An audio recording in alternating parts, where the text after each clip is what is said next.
Mereka meninggalkanku sendiri. Tempat itu kelihatan angker ya sayang, ucap Tamara pada Ray saat mereka melewati sebuah bangunan yang nampak tua dan agak terbengkalai, karena temboknya sudah berlumut. Saat ini mereka baru saja pulang kerja dan Ray hendak mengantarkan Tamara pulang ke kosnya seperti biasa. Ray meletakkan telunjuk di bibirnya, seperti memberi isyarat pada Tamara untuk tidak membahasnya. Itu panti jompo, jawabnya nyaris berbisik. Tamara mengangguk paham. Masih beroperasi nggak sih? Udah jelek banget gitu, kata Tamara. Heran dengan sebuah tempat yang katanya adalah sebuah panti, namun dari segi bangunan sudah tidak layak huni. Mau ke sana? Tanya Ray. Tamara mengangguk bersemangat. Ray pun tersenyum, sudah tidak heran lagi dengan pemikiran kekasihnya itu. Ia memarkir mobilnya di pekarangan bangunan itu, sebuah bangunan yang mirip dengan sebuah asrama. Terlihat ada banyak kamar di dalamnya yang bagian belakangnya tembus ke halaman belakang dan berbentuk huruf U. Rumah ini sebenarnya terlihat asri dan nyaman, hanya karena mungkin usianya yang sudah terlalu lama menjadikan bangunan itu tidak terawat dan terbengkalai. Mereka berdua memasuki bangunan itu. Baru satu langkah memasuki bangunan itu, Tamara sudah mendapatkan penglihatan sebuah ingatan bahwa dulu di tempat itu terdapat cukup banyak penghuni. Sesuai sebutan nama bangunan ini yang merupakan panti jompo, maka penghuninya adalah orang-orang lanjut usia. Namun mereka terlihat harmonis, cukup akrab satu sama lain dan menghabiskan hari di tempat itu dengan bahagia. Namun ada satu kamar yang terlihat sangat gelap. Tamara memandangi kamar itu. Ray pun mengawasi Tamara yang terlihat sudah fokus pada satu titik. Tamara berjalan menghampiri kamar itu perlahan. Ia menempelkan tangannya pada pintu kamar itu.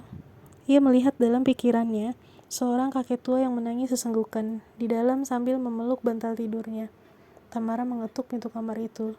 "Kek, boleh masuk?" ucap Tamara. "Masuk," sahutnya. Suaranya bergetar khas orang tua. Tamara membuka pintu kamar itu dengan pelan dan hati-hati agar tak membuat takut kakek itu. Kakek itu sedang duduk di sebuah kursi goyang yang ada di kamarnya. Ia menunjuk tempat tidurnya dan mengisyaratkan Tamara untuk duduk di situ. "Kenapa baru datang sekarang?" tanya kakek itu, membuat Tamara terkejut dengan pertanyaannya. "Kenapa Tuhan baru mengirimkan kau ke sini sekarang?" tanya kakek itu lagi. Tamara menggeleng. "Saya kebetulan aja lewat sini dan saya lihat kakek lagi bersedih," jawab Tamara. "Kamu istimewa. Kamu bisa melihatku," ujar kakek itu lirih. Tamara mengangguk pelan. "Apa kakek masih punya keluarga?" tanya Tamara. "Ada, tapi mereka sibuk dengan dunianya," ujar kakek itu lirih dengan raut wajah sedih dan kecewa. "Maaf, siapa yang bawa kakek ke sini?" tanya Tamara lagi dengan sangat hati-hati menjaga perasaan kakek itu. "Anakku." "Kakek punya berapa anak?" tanya Tamara. Namun dilihatnya kakek itu seperti amat menahan kesedihannya. Ia tidak tega melanjutkan pertanyaannya lagi. Dia memutuskan untuk mencari jawabannya sendiri. Ia pun menghampiri kakek itu, berlutut di sampingnya dan meletakkan tangannya di atas tangan kakek itu yang diletakkan di pegangan kursi goyang. Ia mencari penglihatan akan ingatan kakek itu, lalu dilihatnya dua keluarga yang mengunjungi kakek itu. Sepertinya momen hari raya. Dua pasangan suami istri. Yang satu memiliki dua anak yang masih kecil-kecil, yang satu lagi membawa satu anak yang sudah menginjak usia remaja. Namun mereka tidak terlihat seperti keluarga yang harmonis. Tamara membandingkan sejenak dengan keluarganya yang tiap hari raya akan berkumpul dan saling bertukar cerita, saling melepas rindu. Tidak seperti itu yang terlihat pada keluarga kakek ini di penglihatannya. Semua yang datang ke situ datang dengan wajah terpaksa, tapi mereka seperti tidak menunjukkan rasa senang berada di situ bersama keluarga mereka. Tamara sedikit bisa menduga mereka tipe keluarga macam apa, yang berkumpul hanya sekenanya, terpaksa. Lalu ingatannya berpindah seperti jauh mundur saat kakek itu menemani anak laki-lakinya di RSIA menanti kelahiran cucunya. Pada ingatannya tersebut, anak laki-lakinya nampak menggendong anak pertamanya. Berarti yang akan lahir adalah anak keduanya. Kemudian potongan ingatan yang lain datang saat anaknya yang perempuan menunjukkan foto wisuda SD anaknya. Dan datang lagi ingatan yang berikutnya saat kakek itu mendengar pertengkaran kedua anaknya yang saling berlempar tanggung jawab merawatnya. Anaknya bukan memperebutkan siapa yang akan merawat ayah mereka, melainkan saling melemparkan tanggung jawab. Satupun dari mereka tidak ada yang tidak keberatan merawat ayah mereka.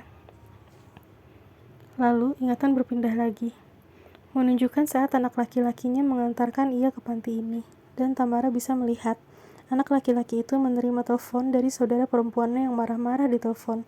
akan keputusan si saudara laki-lakinya itu yang memasukkan ayahnya ke panti tanpa diskusi padanya terlebih dahulu.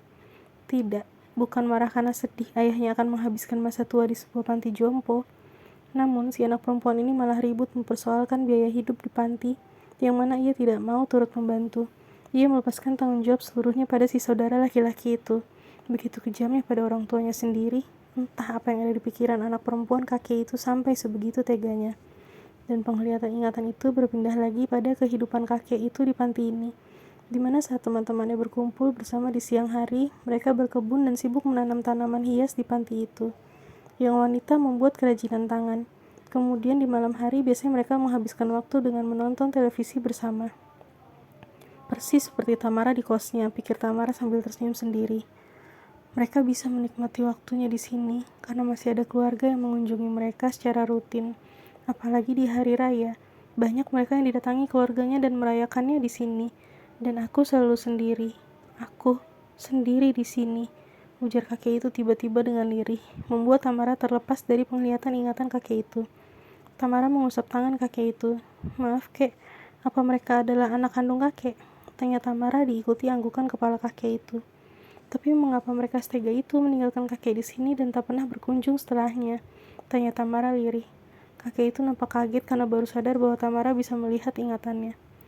Apa kamu begitu baik sampai Tuhan menganugerahkan kamu kemampuan itu, nak? Tanya kakek itu pada Tamara dengan tatapan mengagumi Tamara. Tamara tersenyum sekaligus menggelengkan kepalanya. Bukan, Kek. Justru aku diberi tugas untuk menolong mereka yang masih ada urusannya yang belum selesai di dunia ini. Ucap Tamara, kakek itu tertawa miris. Percuma kau datang ke sini, aku ndak mungkin bisa kau tolong, nak. Lalu Tamara mendapat penglihatan ingatan kakek itu lagi. Ia mendapat telepon dari anak laki-lakinya. Ia meminta anaknya itu untuk mengunjunginya. Ia sangat rindu, memohon pada anaknya itu. Anaknya itu mengiyakan dan janji bahwa keesokan hari ia akan datang. Namun anaknya itu tidak pernah datang. Kakek itu kecewa, sadar bahwa anaknya memang telah mengusirnya dari hidupnya dan sama sekali tidak mau berhubungan dengannya setelah itu. Kakek itu sangat sedih hari itu. Ia berjalan meninggalkan panti itu saat hujan sedang turun dengan derasnya. Namun ia tak peduli. Ia tetap terus berjalan di bawah hujan. Ia menemukan sebuah rel kereta api. Ia berjalan semakin cepat menghampiri rel itu, dan dengan membawa segala rasa sedih dan kekecewaannya di hari tuanya, ia mengakhiri hidupnya di sana, menabrakkan diri pada kereta yang sedang melaju kencang. Tamara begitu terkejut, ia tak mengira bahwa kakek itu begitu kecewa hingga mengakhiri hidupnya seperti itu. Sungguh tragis. Ia gemas dengan kedua anak kakek itu. Apakah mereka menyesal? Tapi sekarang kakek ada di sini lagi, gumam Tamara lirih. Itulah yang kukatakan bahwa aku tak bisa tertolong lagi karena aku mengakhiri hidupku sendiri. Aku begitu kecewa pada kedua anakku yang benar-benar melupakanku. Bahkan aku sempat mendatangi mereka. Mereka sama sekali tidak peduli dengan kematianku. Bahkan Amy merasa lega karena menganggap bebannya berkurang. Dia memang selalu pelit jika untuk mengeluarkan uang untukku, ucap kakek itu. Tamara menerka bahwa Amy yang disebut kakek itu pasti adalah anak perempuannya. Seno juga sudah melupakanku begitu saja. Dia kembali sibuk kerja untuk menghidupi istrinya yang gila harta itu. Ucap kakek itu menjawab segala pertanyaan Tamara dalam pikirannya. Kakek kecewa pada mereka, tapi apa kakek masih marah pada mereka atas segala perlakuan mereka pada kakek? Tanya Tamara lembut. Kakek itu diam saja tanpa menjawab Tamara. Kek, maafkanlah mereka, supaya kakek bisa pergi dengan tenang ke tempat yang lebih baik, tempat yang seharusnya. Kakek masih punya satu kesempatan lagi untuk menikmati hari tua kakek di tempat yang lebih baik. Begitu kata Tamara. Kakek itu menitikkan air mata.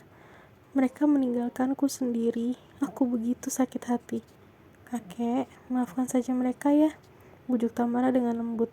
Akhirnya kakek itu meneguhkan hatinya untuk memaafkan kedua anaknya itu dan berdoa agar bisa pergi dari dunia ini ke tempat seharusnya ia berada saat ini.